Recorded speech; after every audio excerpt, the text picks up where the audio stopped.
In this video, we'll cover everything you need to know about raising day-old chicks. Raising day-old chicks can be a fun and rewarding experience, but it's important to have the right information and tools to ensure their health and well-being. Decide on the breed of chicks you want to raise. Factors to consider include the size of your coop, your climate, and your goals, whether it's for egg laying, meat production, or just as pets. Set up a brooder. You can make one yourself or buy one from a store. Set up a heat lamp, food and water containers, and bedding such as wood shavings or straw.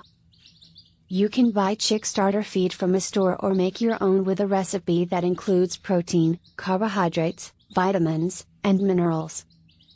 When the chicks are about 6 weeks old, you can move them to a coop where they will live as adults.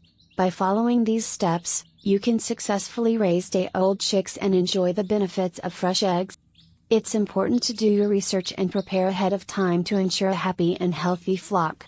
Clean and dry to prevent infections, and watch for signs of illness such as lethargy, diarrhea, or respiratory distress.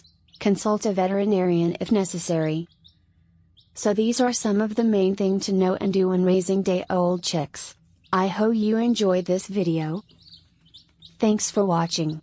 Share and subscribe for more videos. Thanks.